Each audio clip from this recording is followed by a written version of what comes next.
Il est midi d'ailleurs, donc on va pouvoir commencer. Donc, bienvenue à toutes et à tous. Merci de votre confiance. Bienvenue dans cet atelier numérique qu'organisé par la CCI Bourgogne-Franche-Comté avec l'aide euh, de la région, dans le cadre du programme Cap Numérique. Donc aujourd'hui, on va parler référencement naturel, SEO. Je vais essayer de vous faire un état de l'art de ce qu'il faut prendre en considération aujourd'hui pour bien référencer des pages web. Ok, donc le SEO en 2024.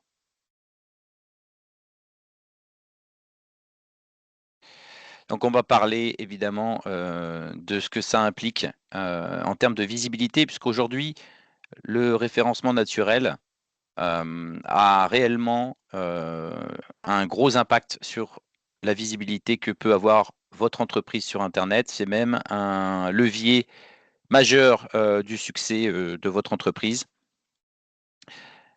Et ce, depuis des années, je sais, on répète année après année que le référencement naturel, c'est très important.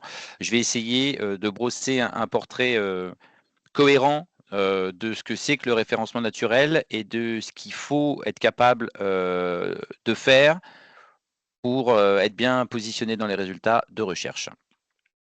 Alors déjà, on va commencer par déterminer, vous expliquer.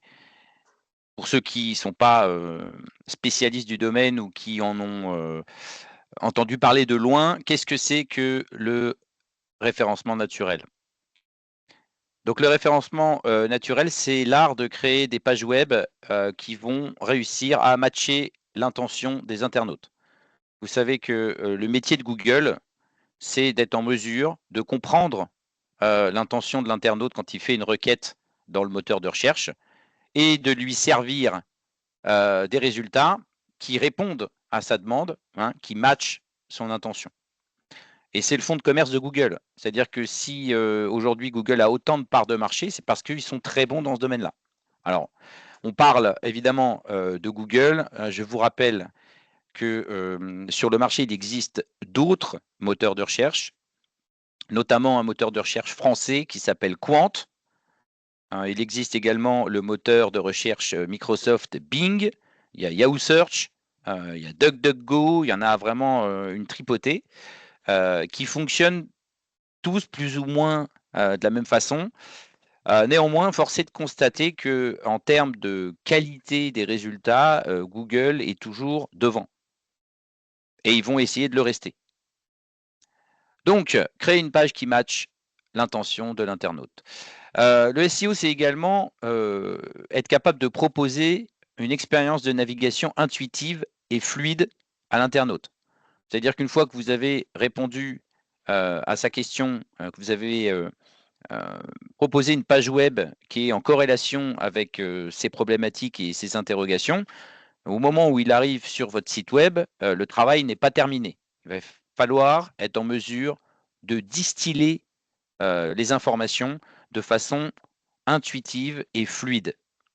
Si l'internaute, au moment où il arrive sur votre site internet, ne comprend pas de quoi il s'agit, n'arrive pas à identifier l'endroit où est le contenu qui l'intéresse, il va s'en aller, tout simplement. Il n'y a rien de plus facile que de fermer une fenêtre. C'est un clic.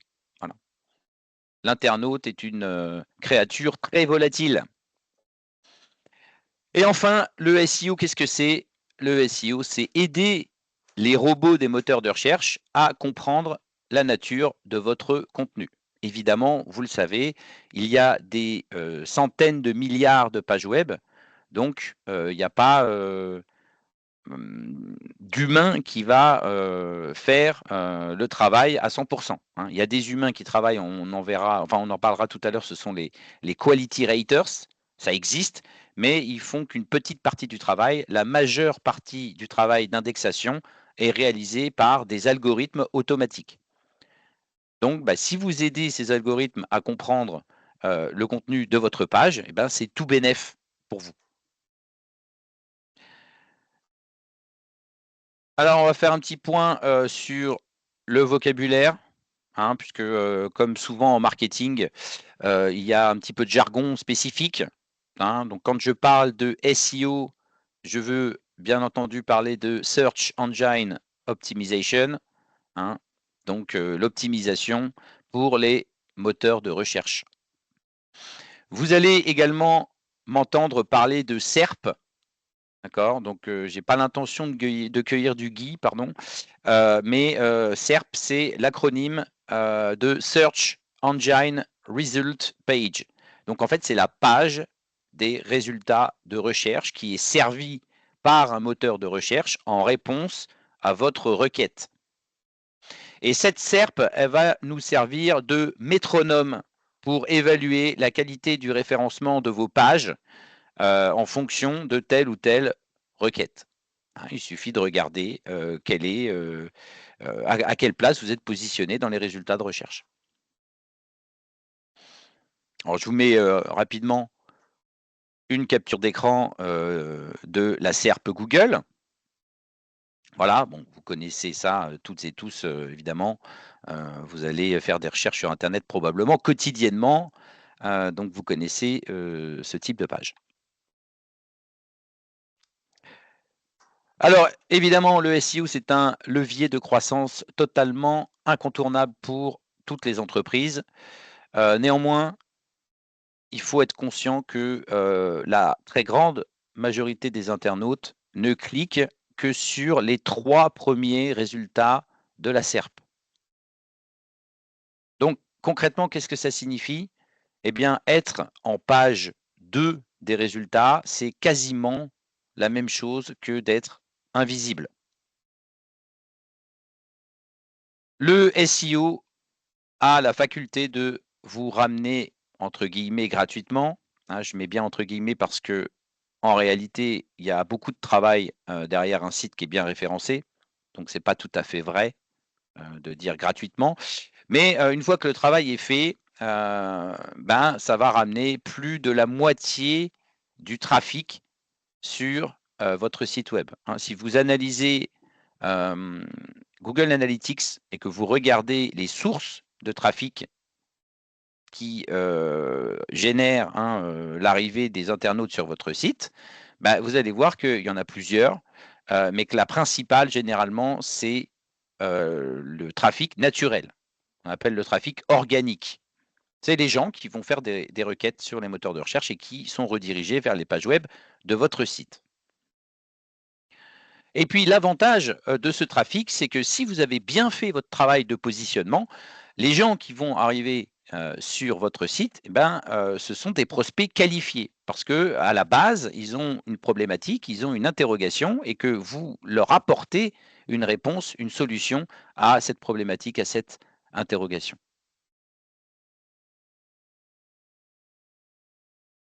Alors évidemment, pour que cela fonctionne, il faut mettre en place une stratégie de positionnement.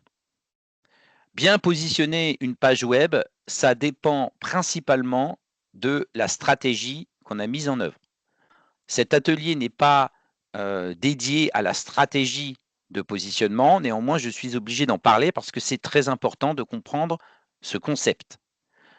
À la base, votre stratégie doit être associée à ce qu'on appelle un champ sémantique.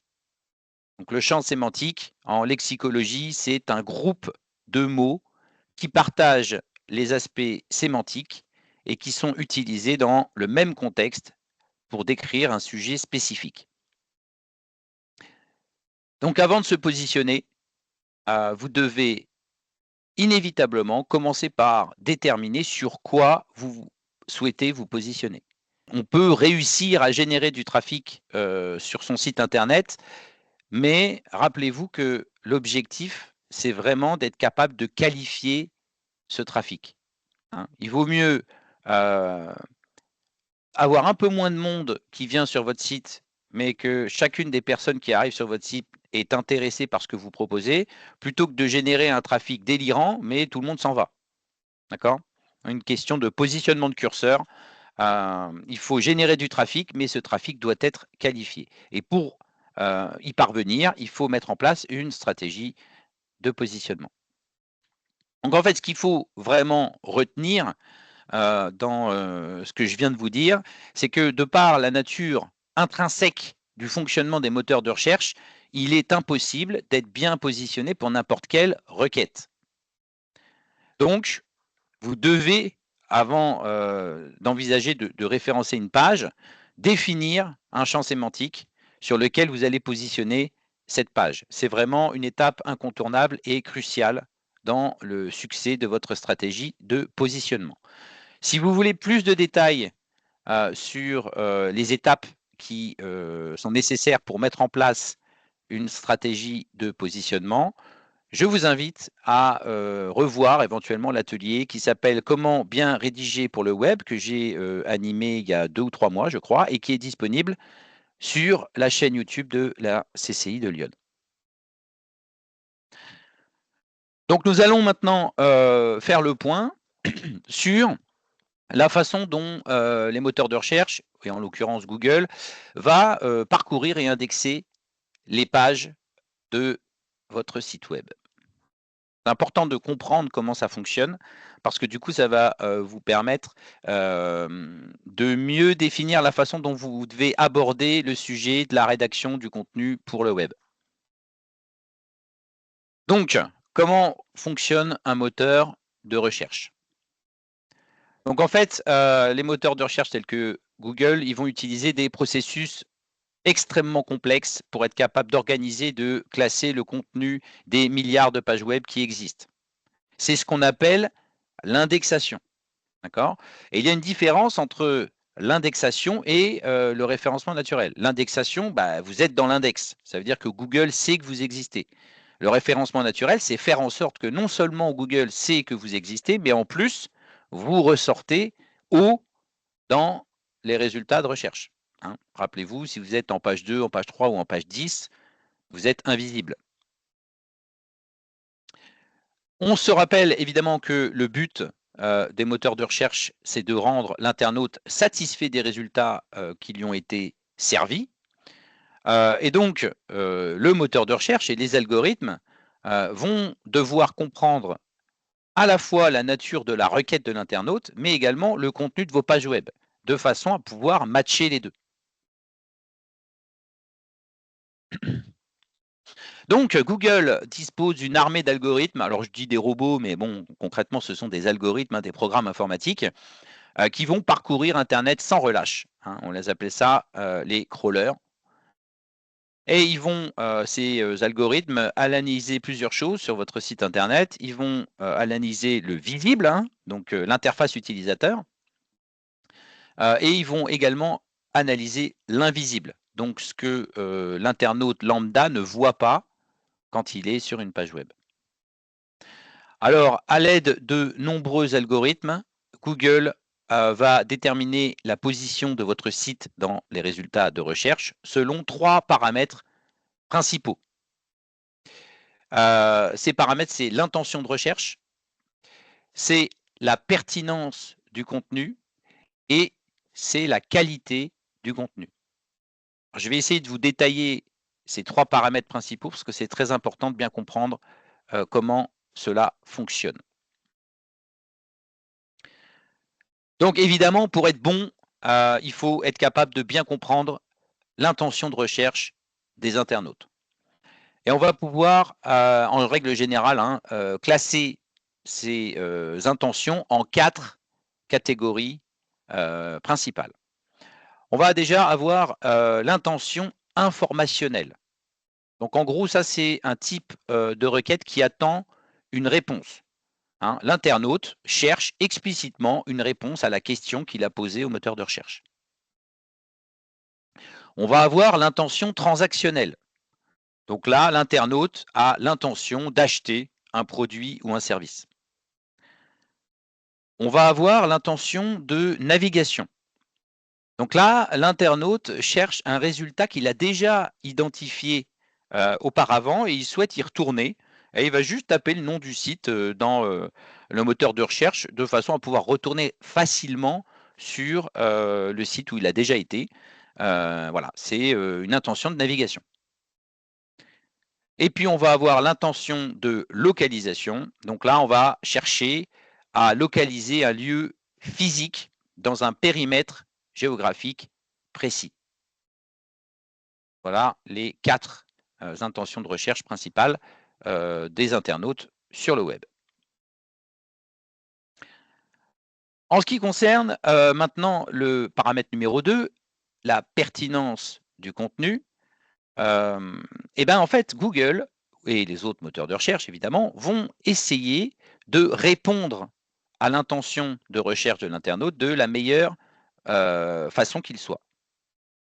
Donc, Google va analyser différents aspects de votre contenu pour tenter de déterminer si celui-ci est susceptible de répondre à l'intention de l'internaute, à sa requête. Ensuite, Google va consulter son index pour déterminer quelles sont les pages qui sont potentiellement en mesure de répondre à cette intention, et puis il va les classer pour vous servir la page des résultats de recherche, la fameuse SERP dont je parlais en introduction. Et ensuite, on va avoir la qualité. Donc là, la qualité, ça ne va pas être lié intrinsèquement à la qualité du contenu texte en lui-même. C'est-à-dire que vous pouvez avoir un excellent contenu texte. Google, il va s'intéresser à d'autres choses. Donc là, c'est ce qu'on appelle l'expérience, expertise, autorité, confiance. D'accord, hein, le fameux EEAT. En anglais, il y a juste le T qui est trustworthiness pour confiance, mais voilà, on peut le résumer comme ça en français, expérience, expertise, autorité, confiance. Et ce concept va permettre à Google d'évaluer la qualité des pages d'un site web. Et cette évaluation implique l'intervention d'humains qui sont identifiés sous le terme de quality raters. Donc voilà, ils parcourent des sites web pour Google et ils vont essayer de donner un avis humain sur la qualité que renvoie le site web. D'accord ? Principalement pour l'expérience et l'expertise. Après, pour ce qui est l'autorité, on va utiliser des moyens algorithmiques. Alors, je vais détailler chacun de ces points. Donc, qu'est-ce que ça veut dire l'expérience? C'est est-ce que l'auteur du site ou du contenu est légitime pour aborder le sujet? Est-ce qu'il a une véritable expérience dans ce domaine? Est-ce qu'il a personnellement déjà été confronté à la problématique pour laquelle il propose une réponse? D'accord? L'expertise, là, c'est plutôt le niveau d'expertise que laisse transparaître votre contenu. Dans quelle mesure ce contenu va être capable d'impacter l'internaute dans sa vie de tous les jours? Donc là, on va parler du fameux concept YMYL, donc qui veut dire en fait Your Money, Your Life. Donc, dans quelle mesure le contenu que vous servez à l'internaute va impacter son bonheur, sa santé, sa stabilité financière ou sa sécurité. Voilà. Le Your Money, Your Life, c'est ça. Donc évidemment, quand on publie du contenu sur un site internet, il faut essayer dans la mesure du possible de relier ce contenu à son auteur, à ses potentiels diplômes, ses potentielles certifications, ses potentielles réalisations. L'objectif étant de permettre aux quality raters d'identifier le niveau d'expertise de la personne qui sert le contenu sur votre site. Ça peut être vous, ça peut être aussi d'autres personnes qui viennent rédiger. Donc ça, c'est très important de faciliter ce travail-là pour monter le niveau d'expertise de votre site web. Alors, l'autorité. Donc là, c'est l'auteur des contenus est-il connu, reconnu dans son domaine d'expertise? Votre entreprise est-elle connue, reconnue dans son secteur d'activité? Est-ce que d'autres entités qui font autorité dans ce domaine font référence à votre contenu? D'accord. Si vous voulez vous faire une idée à l'heure actuelle de l'autorité de votre domaine, hein, eh ben, il existe des outils qui permettent de le tester. Alors, je vous ai mis une URL en bas là, hein, qui est un outil en provenance de l'application ahref.com, où vous allez pouvoir vérifier l'autorité de votre domaine. Le site de la CCI 89, son adresse URL, c'est www.cci89.fr.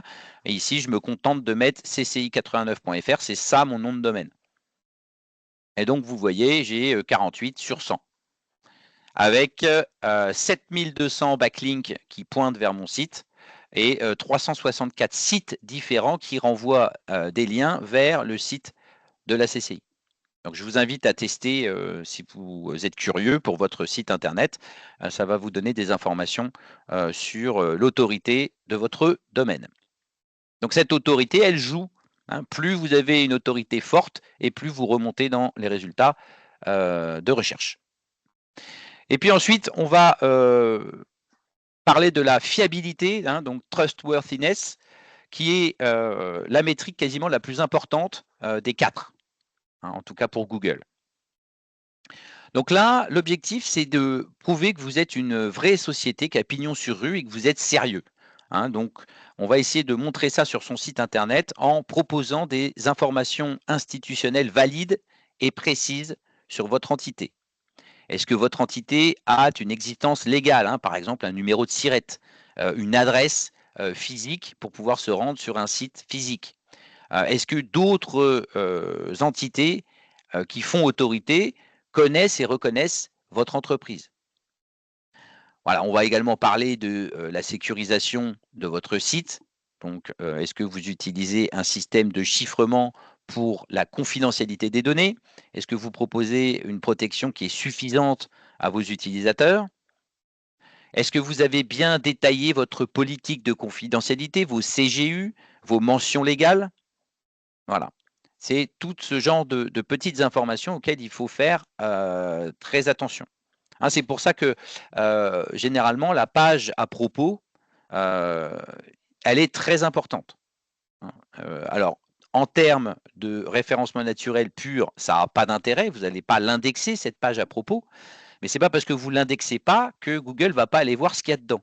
Donc, il faut montrer patte blanche et prouver que vous êtes une vraie entreprise qui a pignon sur rue et qu'on peut vous faire confiance. Faites attention également à la profusion exagérée de pop-up, de publicités additionnelles et d'autres éléments qui dégradent l'expérience utilisateur. Certains sites, certains blogs qui ont beaucoup de trafic vont essayer de monétiser ce trafic en rajoutant de la publicité. Donc évidemment, c'est de bonne guerre, hein. Si vous fournissez du contenu gratuit, à un moment donné, il faut bien vous rémunérer. Néanmoins, attention à ne pas en faire trop, parce que trop de publicité, trop de pop-up, etc., ça va être considéré comme dégradant l'expérience des internautes et donc vous allez être pénalisé pour cela.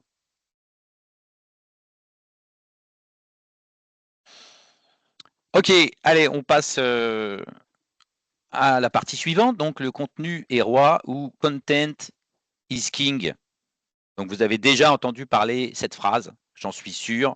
Ça fait des années que tous les marketeurs matraquent cette phrase sur le web. Donc, je suis sûr que vous en avez déjà entendu parler. Mais par contre, je ne suis pas sûr que vous sachiez qui est à l'origine de cette phrase si connue. Alors, je vais vous donner 3 possibilités et je vous laisse quelques secondes pour essayer de vous représenter quelle personne a prononcé Content is King le premier. Et contrairement à ce qu'on pourrait penser, eh ben, ce n'est ni Steve Jobs ni Larry Page, c'est Bill Gates qui a prononcé cette phrase en 1996. Donc, j'en viens au cœur du sujet, hein, évidemment, pour être bien référencé, la principale préoccupation que vous devez avoir, c'est de créer du contenu qualitatif. Voilà.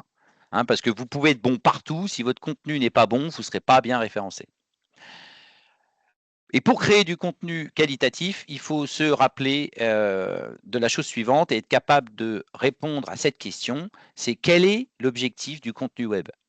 Ben, l'objectif d'un contenu sur le web, c'est de convaincre l'internaute de rester sur la page, de lire le contenu jusqu'au bout et dans l'idéal, de continuer à se balader sur votre site, sur d'autres sections et in fine, éventuellement, de convertir vers un achat si vous avez un site e-commerce. C'est ça l'objectif du contenu web. Hein. On n'est pas en train de faire de la littérature. Nous, on est dans le business, donc notre objectif, c'est de faire en sorte que l'internaute se balade sur notre site et qu'in fine, il fasse ce qu'on attend de lui qu'il fasse. Ça peut être acheter, ça peut être cliquer sur un bouton pour vous contacter, ça peut être remplir un formulaire de contact. C'est ça l'objectif. Qu'est-ce que c'est du contenu de qualité? C'est un contenu unique, hein, donc pas de contenu dupliqué, c'est vous qui avez rédigé le contenu.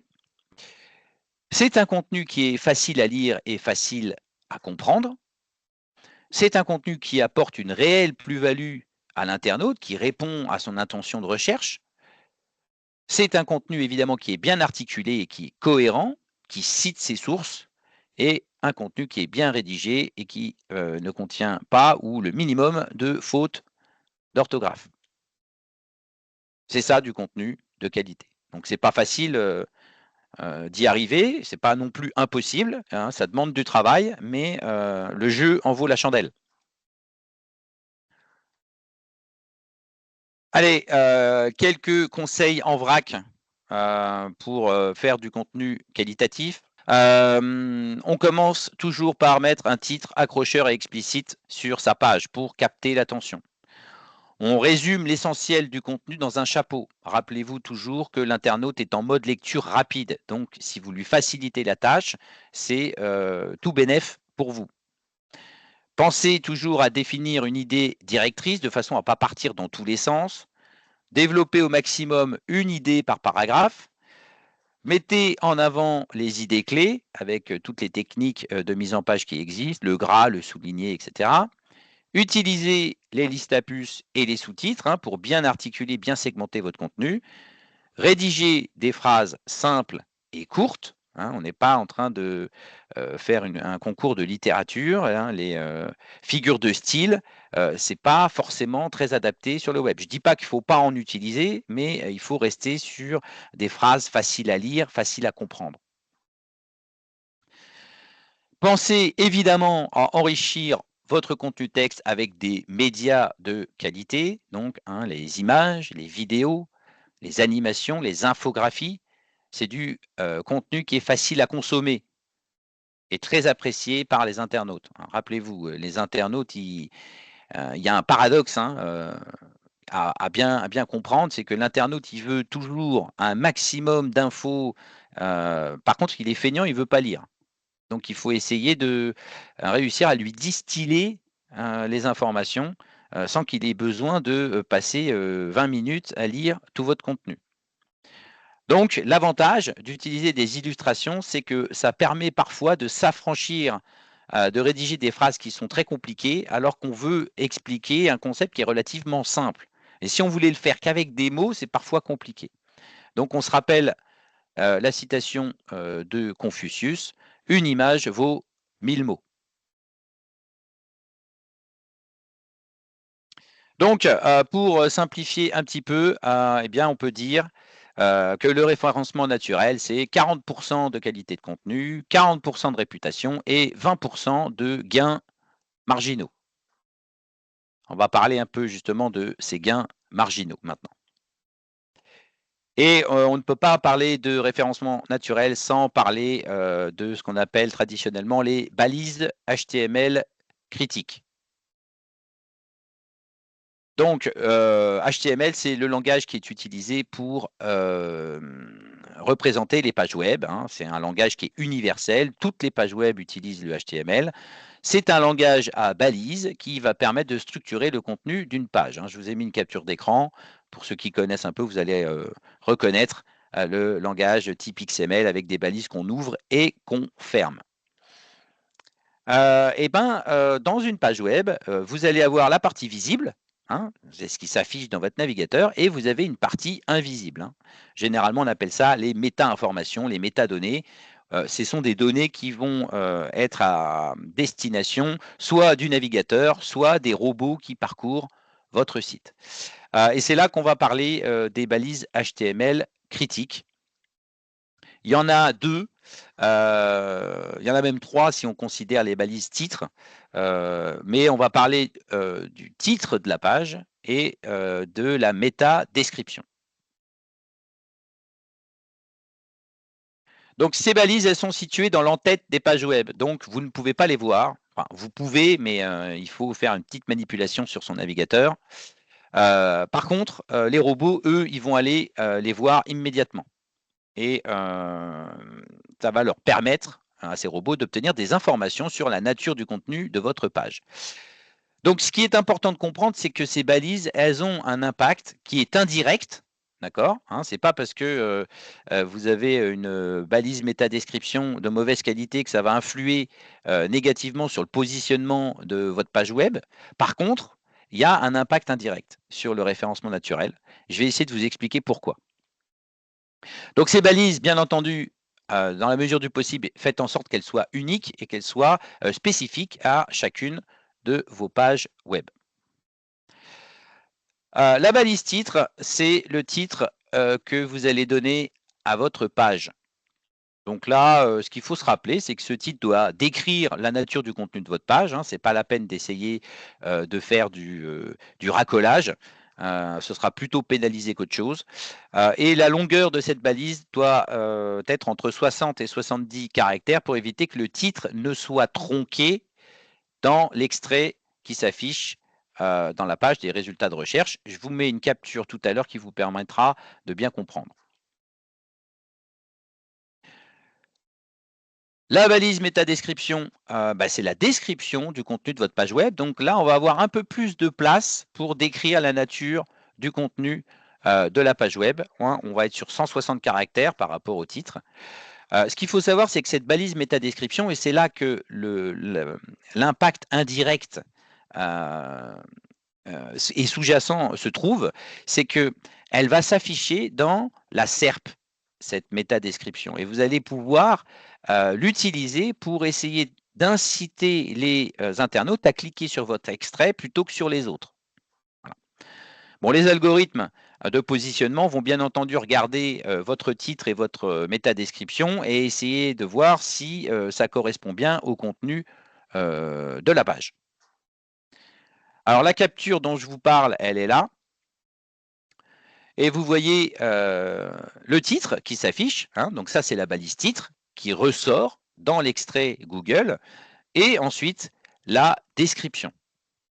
Alors pour information, sachez que Google a annoncé en début d'année qu'ils allaient mettre en place un nouvel algorithme qui, grâce au grand modèle de langage, hein, au LLM, va avoir tendance à remplacer la métadescription par un texte qui est généré et extrait directement de votre page en fonction de la requête de l'internaute. D'accord? Néanmoins, si votre description est bien optimisée, c'est elle qui va s'afficher parce que les mots qui font partie de la requête de l'internaute vont être trouvés par l'algorithme et vont ressortir en gras, comme vous voyez dans cet exemple. Alors, quel est l'objectif de cet extrait qui apparaît dans les résultats de recherche? C'est essayer d'attirer l'attention de l'internaute et de générer des clics par rapport à la concurrence. Hein, vous allez avoir votre extrait, puis vous avez d'autres sites qui vont se mettre soit au-dessus, soit en dessous de vous. L'objectif, c'est que l'œil de l'internaute soit attiré par votre extrait et pas par ceux de la concurrence. Attention hein, à ce que je vous disais, Google vérifie que vos balises méta sont cohérentes par rapport au contenu, donc évitez le contenu racoleur et mensonger dans vos balises HTML critiques. Ça vous desservira plus qu'autre chose. Alors, ce qui est intéressant avec les outils dont on dispose à l'heure actuelle et dont vous pouvez tous disposer à l'heure actuelle, notamment la Search Console dont on parlera tout à l'heure, c'est qu'en fait, il est possible de mesurer la performance de vos extraits grâce à un indicateur clé de performance qu'on appelle le CTR. D'accord? Et qu'est-ce que c'est que le CTR? C'est le click-through rate. D'accord? Donc, c'est le rapport sur le nombre de clics qui a mené sur votre site par rapport au nombre d'impressions de l'extrait de votre site dans les résultats de recherche. OK? Donc, c'est un indicateur de performance qui va vous permettre de savoir si effectivement vous réussissez à générer des clics qui permettent de générer du trafic sur votre site. Et comme tout indicateur de performance, l'objectif, eh ben, c'est d'aller regarder à quel niveau il est et d'essayer de faire varier vos balises HTML critiques pour voir si ça fait monter ou si ça fait descendre le CTR. D'accord? Hein, c'est vraiment le taux de conversion des extraits de votre page. C'est un indicateur de performance qui est très important.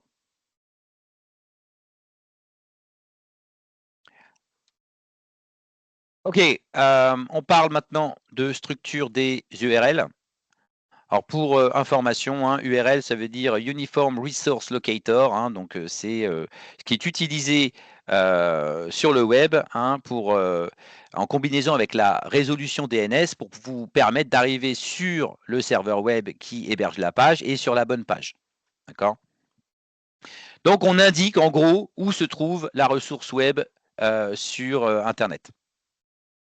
Donc, optimiser les URL, ça a un impact minime sur le référencement naturel. Néanmoins, c'est un travail qui est parfois négligé et pourtant qui est relativement important.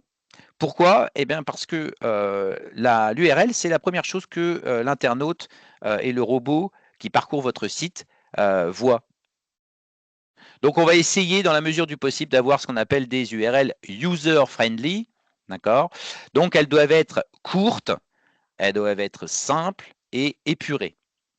Donc dans les URL, on évite les mots et les caractères superflus. Donc on ne met pas de ponctuation, on ne met pas d'article, on ne met pas de déterminant, on ne met pas de préposition. Dans la mesure du possible, on essaye pour les pages qu'on veut indexer de ne pas utiliser d'URL dynamique. Hein, même si ça ne pose pas de problème au moteur de recherche, si vous commencez à mettre des égales et des points d'interrogation dans vos URL, pas sûr que l'internaute s'en souvienne et soit capable de retourner sur votre site internet en tapant l'URL à la main. Parce que c'est bien ça l'objectif. C'est si vous avez une URL simple, l'internaute il s'en rappelle, il se dit ah oui, cette page là qui est intéressante, je sais comment y aller et il est capable de retaper l'adresse URL tout seul comme un grand dans la barre d'adresse. Bon, on essaye de mettre des mots-clés dans l'URL, même si ce n'est pas obligatoire, hein, si l'impact n'est pas énorme. Si vous devez séparer des mots, vous utilisez le trait d'union et pas l'underscore. Et sur les sites e-commerce, évitez de représenter l'arborescence des pages produits, hein, la profondeur des pages. Une page produit doit être à la racine du site, hein, juste après le nom de domaine.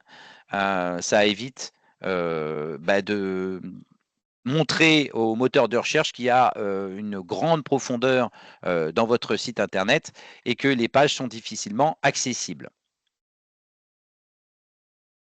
Donc voilà, c'est tout pour les URL.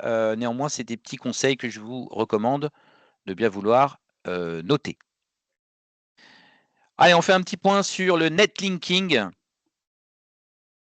Donc, bien que Google tente de s'en passer, voire prétend que le netlinking a de moins en moins d'impact, en fait, l'analyse des liens de votre site reste un critère SEO important. Dans le domaine du netlinking, il va exister 3 catégories principales à prendre en compte. Ça va être le maillage interne, les liens sortants et les liens entrants. Donc le maillage interne, c'est la façon dont les pages de votre site sont liées les unes aux autres. Donc en gros, ce qu'il faut retenir, c'est que plus il y a de liens internes qui pointent vers une page de votre site, plus celle-ci est considérée comme étant importante. Et à partir de là, vous pouvez mettre en pratique ce constat pour forcer Google à considérer que telle ou telle page de votre site est plus importante qu'une autre. D'accord? En faisant en sorte qu'il y ait plus de liens qui pointent vers telle ou telle page. Et c'est quelque chose qui est très important dans votre stratégie de positionnement. Si vous avez des pages avec du contenu que vous avez particulièrement chiadé, qui marche bien, qui convertit bien, essayez de faire en sorte que Google pense que ces pages-là sont les plus importantes de votre site, parce que du coup, inévitablement, vous aurez plus de trafic dessus. Les liens sortants, eh ben, c'est les liens qui partent de votre site pour aller vers d'autres sites. Alors, c'est quelque chose qui peut être bénéfique, d'accord.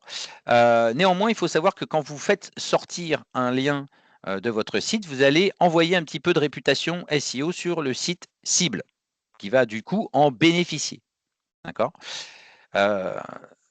Néanmoins, gardez à l'esprit qu'un lien sortant pertinent va être considéré comme un gage de qualité par Google.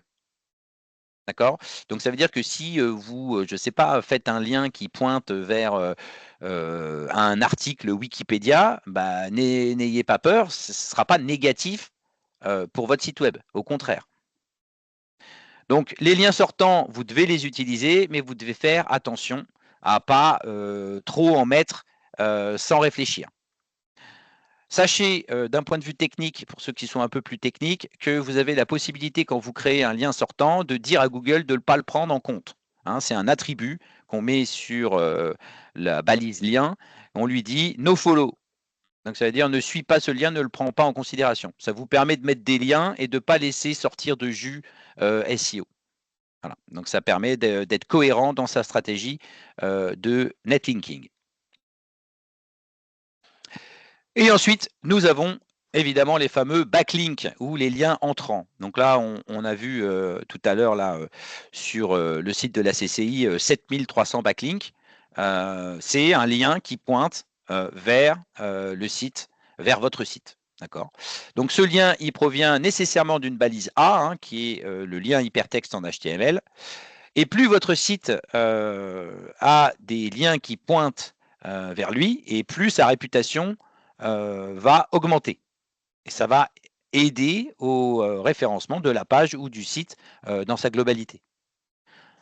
Alors attention cependant, si un site avec une mauvaise réputation a un lien qui pointe vers le vôtre, là au contraire, ce sera plutôt pénalisant.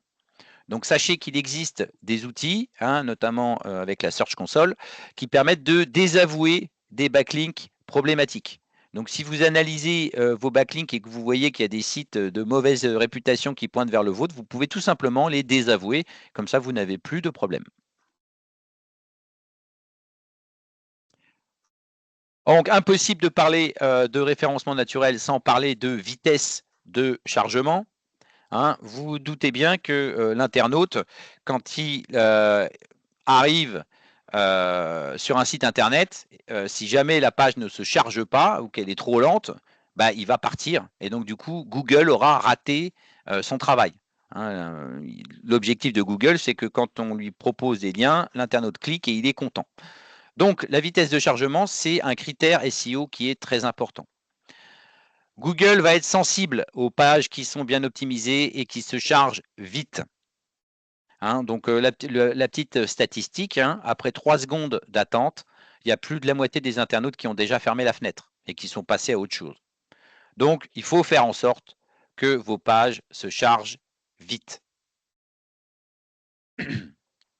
Donc il faut savoir que les images sont les éléments qui ralentissent le plus une page web. Donc j'ai dit tout à l'heure, utiliser des images, oui, c'est vrai, les images permettent d'attirer l'œil de l'internaute, permettent de réduire la quantité de contenu texte pour parler de tel ou tel concept, mais ça sert aussi à alourdir les pages web. Donc avant de publier des images sur votre site web, il y a plusieurs choses que vous devez vérifier. Vous devez déjà vous assurer que l'image utilise un format moderne. Hein, vous avez sûrement déjà entendu parler de JPEG, PNG, GIF, etc. Sachez que maintenant, il existe des nouveaux formats qui sont bien meilleurs en termes de compression. Alors WebP dans une moindre mesure, c'est surtout parce que ça, c'est une extension de fichier qui a été créée par Google, mais vous avez surtout le nouveau format AVIF qui commence à être pris en charge par la plupart des navigateurs et la plupart des CMS. Et AVIF, en termes de compression, c'est incroyable, c'est quasiment 2 fois plus performant que le JPEG. Pensez également à dimensionner correctement votre image.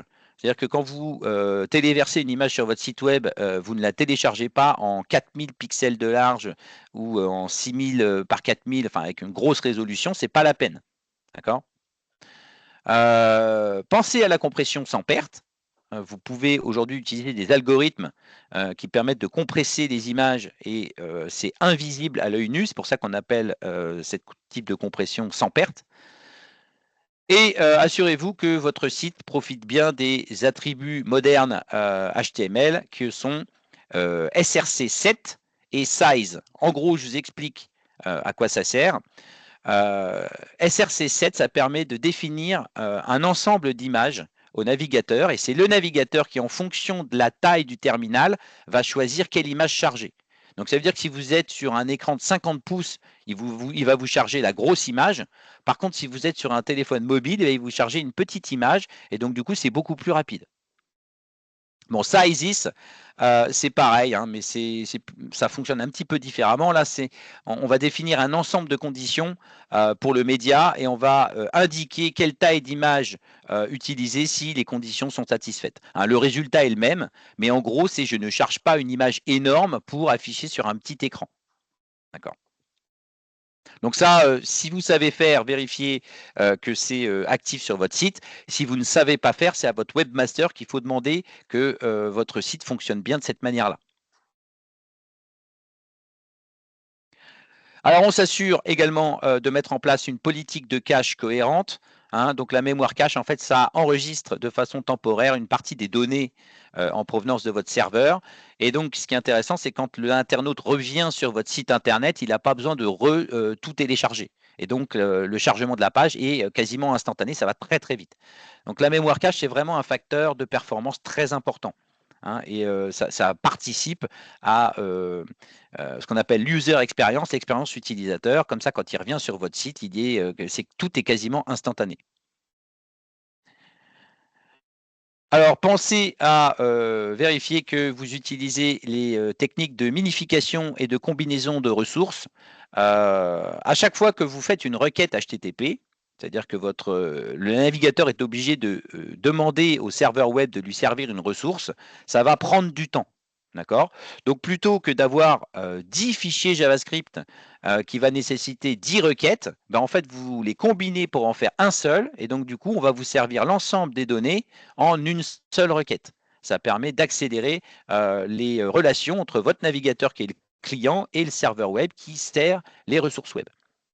Voilà. Bon, minification, c'est j'enlève tous les espaces. Hein. Nous, quand on regarde du code informatique en tant qu'humain, on a besoin que ce soit indenté avec des espaces parce que c'est plus facile pour comprendre. Lui, l'ordinateur, il s'en fout complètement. Hein. Ça peut être une ligne de caractères sans aucun espace, il va l'exécuter exactement de la même manière. Ça permet de gagner de la place et donc du coup, ça va plus vite en termes de téléchargement de ressources. Bon, vous connaissez les fichiers zip sur l'ordinateur hein, qui permettent de compresser certains fichiers pour gagner de la place. Et bien, ça marche aussi avec les serveurs web et vous pouvez zipper en gros les données qui vont être échangées avec votre navigateur. Donc, du coup, vous avez moins à télécharger, donc du coup, ça va plus vite. Hein. Pour exemple, pour un fichier texte, c'est quasiment 60% d'économie en termes de taille. C'est relativement important. Alors, j'ai parlé de ressources JavaScript. Alors, le problème de combiner les ressources JavaScript, c'est que si je combine toutes les ressources JavaScript, eh ben, je vais les télécharger en un seul bloc. Et puis, si je ne donne pas d'informations spécifiques, je vais toutes les exécuter en même temps au début du chargement de la page. Or, il y a des choses en JavaScript qu'il n'est pas nécessaire de charger en début de page. Je vous donne un exemple. J'arrive sur une page de formulaire de contact. Et en bas, là, à côté du bouton pour soumettre le formulaire de contact, j'ai un petit reCAPTCHA. Vous savez, hein, le petit truc qu'on coche là pour éviter les robots. Ben, ce reCAPTCHA, concrètement, je n'ai pas besoin de le charger au début du chargement de la page. Vous, si vous remplissez le formulaire de contact et que vous appuyez sur le bouton, ben, ça fait au moins plusieurs secondes, voire plusieurs minutes que vous êtes sur la page. Donc, je n'ai pas besoin de charger ça tout de suite. Et je vais donc pouvoir utiliser ce qu'on appelle des attributs de chargement pour les balises script, où je vais déférer, où je vais mettre en asynchrone, de façon à éviter de charger des ressources alors que ce n'est pas nécessaire de les charger tout de suite. Et ça accélère encore le chargement de la page web. Alors, de façon un peu plus concrète et un peu moins technique, vous allez avoir la possibilité, en allant sur les outils qui sont fournis par Google, d'accéder à ce qu'on appelle les Core Web Vitals, hein, donc introduits en 2020 par Google. Ce sont des indicateurs qui vont permettre de comprendre d'un coup d'œil où sont les problèmes de performance et d'interface.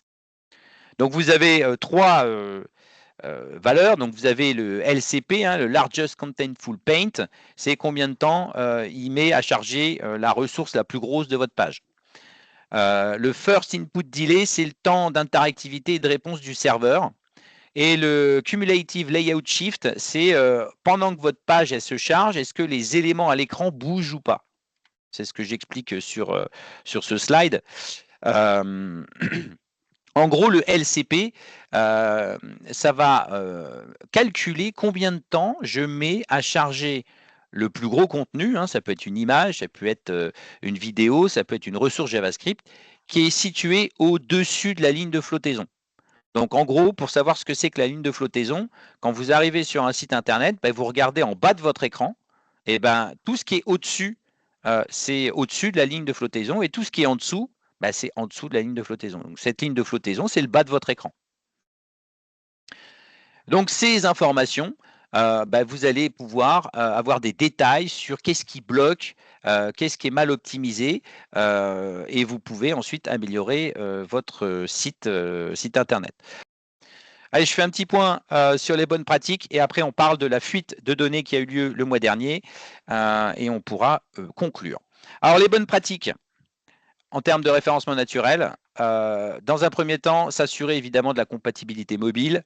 C'est même, faut même aller plus loin que ça. Aujourd'hui, on est dans un monde mobile first, donc il faut s'assurer que votre site est impeccable sur les terminaux mobiles. Sinon, il y a plus de la moitié du trafic qui va être perdu. Et puis donc de ce fait, Google, qui se doit de fournir des résultats pertinents, s'il constate que votre site est non optimisé pour un terminal mobile, il va être immédiatement pénalisé. Pas de contenu dupliqué, vous ne copiez pas le contenu que vous avez trouvé sur Internet. Je parle de ça notamment pour ceux qui ont des sites e-commerce et qui ont des fiches produits. Ne copiez pas la description des fiches produits. Hein, faites votre propre description.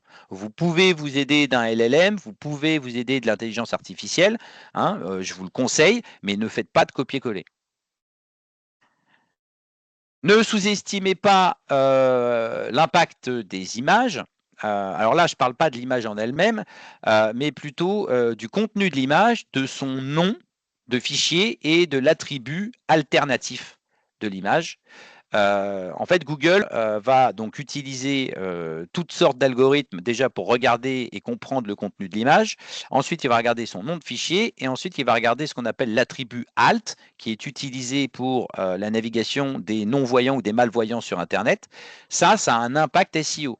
Hein. Dans l'attribut alt, on met une description de l'image, si possible avec des mots-clés. Et on évite les fichiers images du type image24.png. Non, je donne dans le nom de l'image une description, alors relativement courte, mais du contenu de l'image. Je ne néglige pas la bonne extension, de choisir la bonne extension du nom de domaine. Hein, on en a parlé tout à l'heure, donc c'est les extensions de premier niveau. Donc on a les extensions génériques et les nouvelles extensions. Donc si vous êtes une entreprise française dont l'objectif est de vendre uniquement en France, la meilleure extension, ça va être le .fr. D'accord? Le Country Code Top Level Domain, hein, le CCTLD, parce que Google, pour Google, si vous êtes français, le nom de domaine, l'extension de premier niveau qui vous correspond, c'est le .fr. Après, si vous avez une portée un peu plus internationale, à ce moment-là, ça se discute. Mais faites bien attention quand vous choisissez l'extension de votre nom de domaine. Bon, les erreurs 404, effectivement, il faut essayer de les limiter. Hein. L'erreur 404, c'est un code erreur du protocole HTTP. Hein. Donc, le protocole HTTP, c'est ce qui est utilisé pour échanger des données sur le web. Et en fait, qu'est-ce que ça veut dire l'erreur 404? C'est que vous essayez d'accéder à une ressource, hein, une page web ou un fichier qui n'existe pas. Donc, dans la mesure du possible, il faut essayer d'éviter qu'il y ait des liens de votre site qui pointent vers des URL, qu'elles soient internes ou externes, qui n'existent pas. Hein. On appelle ça un lien cassé. dans le jargon.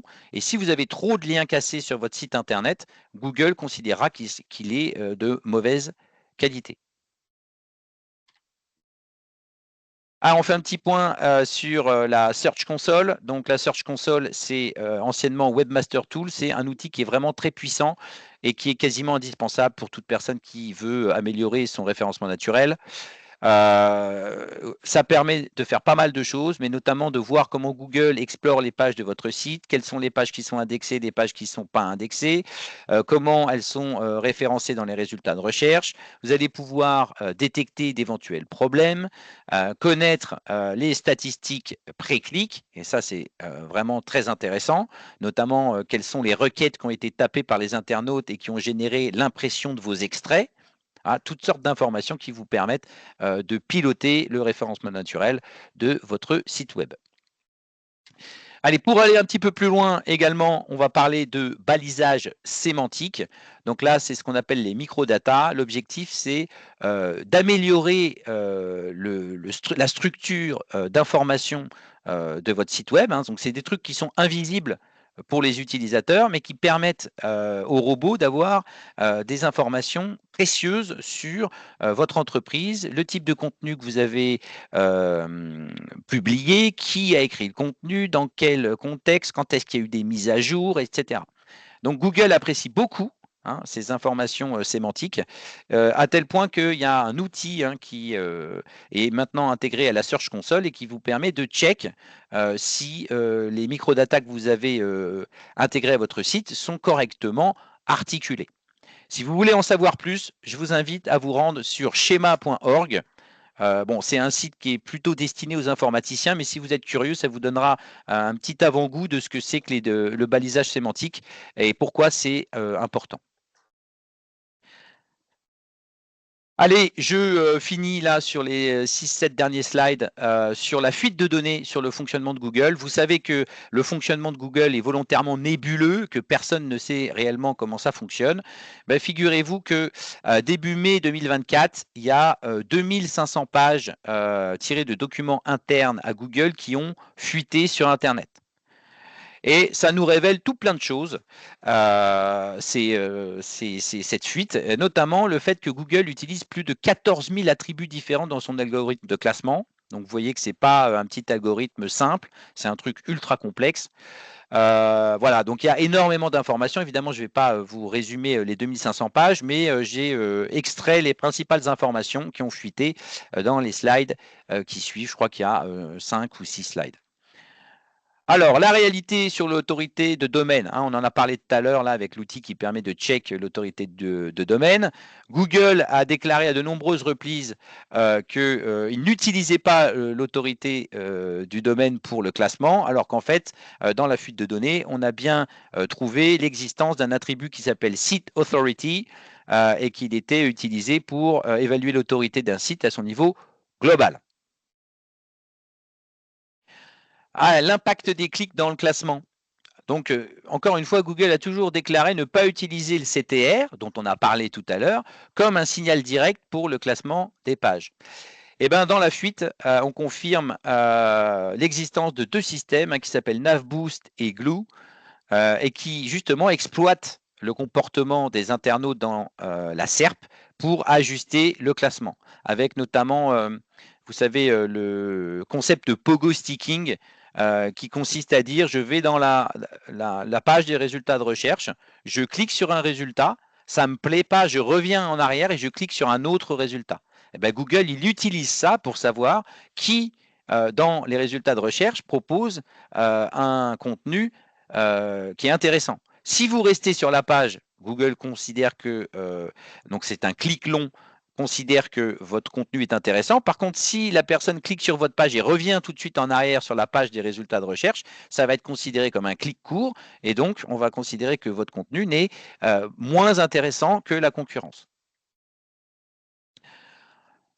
Google va utiliser même des données en provenance de son navigateur, donc de Chrome, pour améliorer les résultats de recherche.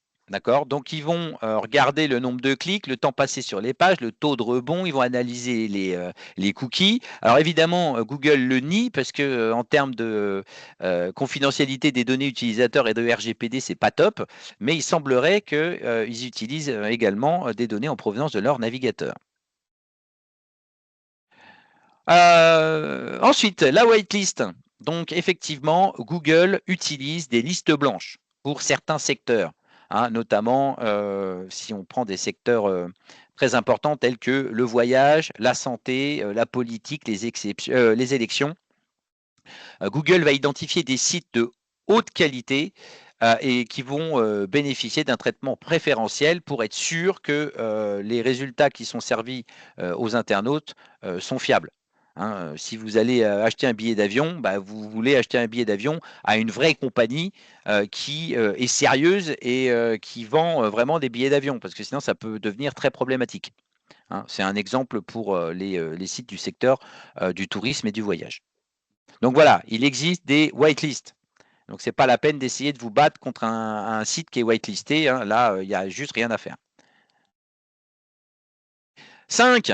Confirmation sur le fait que les quality writers, hein, donc les humains qui vont évaluer les pages, ont un véritable impact sur le classement. D'accord. Les quality writers, ils ont une mission, des missions d'évaluation et ces résultats sont collectés sur une plateforme qui s'appelle eWalk et il y a confirmation du fait que ces informations, hein, les signaux EEAT dont on a parlé tout à l'heure, ont vraiment un réel impact sur le classement des pages web dans les résultats de recherche. Donc, soyez très attentifs à ce que j'ai dit sur cette partie-là. C'est voilà, une chose qu'il faut vraiment prendre en considération pour vous assurer que votre site va être identifié comme un site de qualité par les quality raters. Autre chose, il semblerait qu'il existe une limite du nombre de tokens.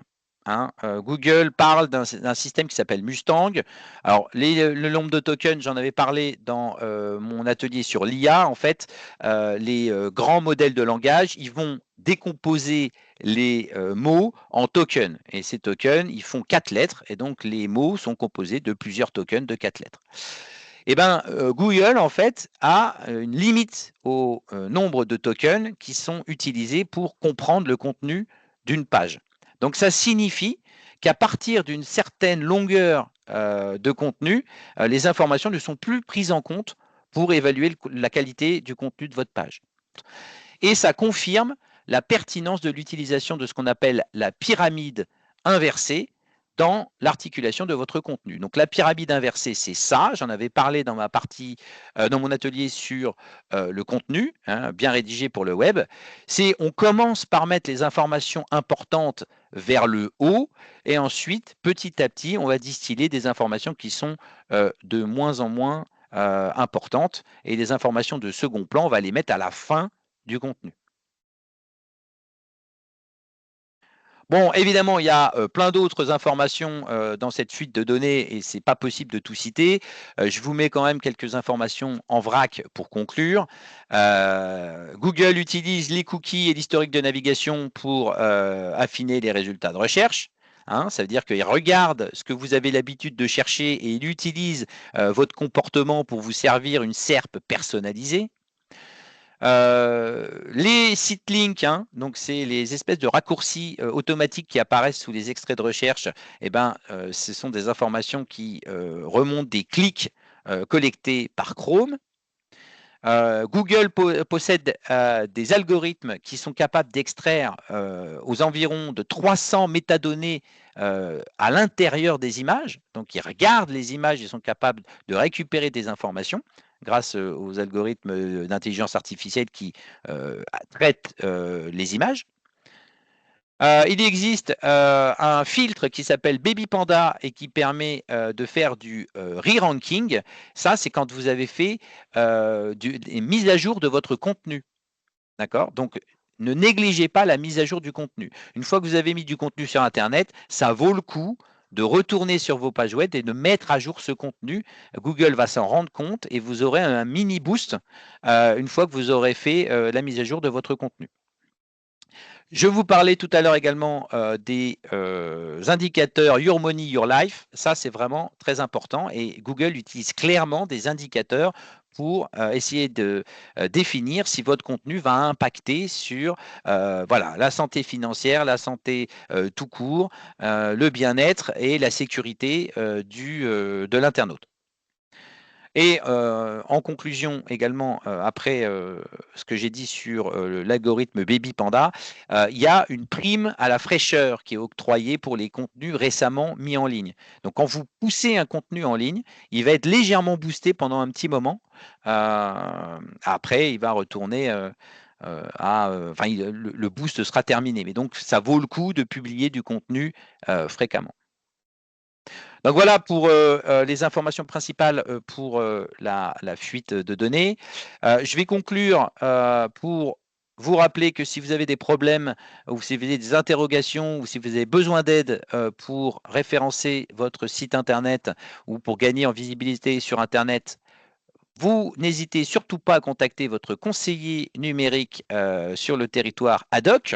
Donc, je vous mets ici la liste de tous les conseillers numériques en Bourgogne-Franche-Comté. Voilà, vous prenez numéro de téléphone, par email, comme vous le voulez, comme vous le souhaitez. N'hésitez pas à prendre contact avec nous. On se fera une joie de vous aider.